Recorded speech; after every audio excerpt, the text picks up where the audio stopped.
Mety ho toetry ny andro eny an-dranomasina ny sabotsy 3 Mey 2024 amin'ny enora maraina hatramin'ny alahady 4 Mey 2024 amin'ny enora maraina.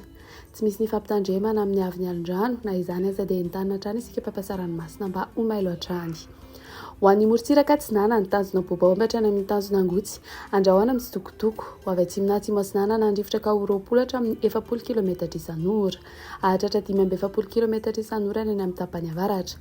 Anonjabena aherin'ny ranomasina avy ny onjy 1.5 hatramin'ny 2 metatra hahatratra 2.5 metatra ny amin'ny tapany avaratra noho ny alin-drano avy Atsimôtsinana.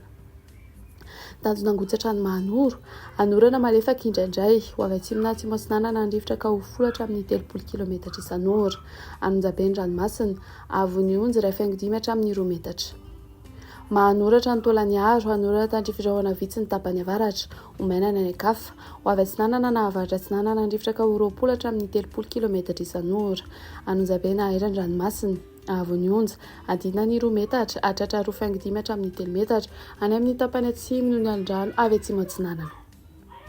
Tolaniaro hatrany amin'ny tanjona Vohimena andrahoana mahalana na andrahoana vitsy ho avy Atsinanana nandrifotra amin'ny ankapobeny ka ho 20 hatramin'ny 40 kilometatra isan'ora hahatratra 540 kilometatra isan'ora indraindray.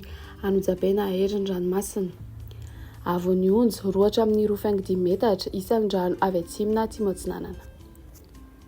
Ho an'ny morontsiraka andrefa ny tanjona Vohimena hatrany amin'ny tanjona Ankapo omaina amin'ny ankapobeny ho avy atsimona Atsimôtsinana nandrifotra ka ho 30 hatramin'ny 40 kilometatra isan'ora hahatratra 540 kilometatra isan'ora indraindray.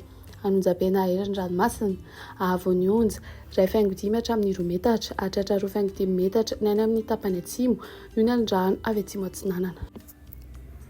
Tanjona Ankapo hatrany amin'ny tanjona Vilanandro andrahoana mitsitokotoko ho avy atsimony rivotra ka ho 10 hatramin'ny 20 kilometatra isan'ora hahatratra 30 kilometatra isan'ora ny any amin'ny tapany atsimo adiny mpanonja ranomasina avy ny onjy andinina ny 1 metatra. Tanjona Vilanandro hatrany Analalava andrahoana mitsitokotoko ho avy Atsinanana nandrifotra ka ho 20 hatramin'ny 40 kilometatra isan'ora ho avy andrefana kosa ny alina ka ho 20 hatramin'ny 30 kilometatra isan'ora adiny mpanonja ranomasina avy ny onjy 8.5 hatramin'ny 1 metatra. Analalava hatrany amin'ny tanjona Bobaomby andrahoana mahalana ho avy Atsimôtsinana nandrifotra ny manakaiky ny tanjona Bobaomby ka ho 30 hatramin'ny 40 kilometatra isan'ora ho avy Atsinanana kosa ny ankafa ka ho 10 hatramin'ny 20 kilometatra isan'ora ary ho avy andrefana izany ny atoandro ka ho 10 hatramin'ny 20 kilometatra isan'ora. Ho tona adiny mpanonja ranomasina avy ny onjy 1 metatra manakaiky ny tanjona Bobaomby ho latsaky ny 8.5 metatra kosa ny ankafa.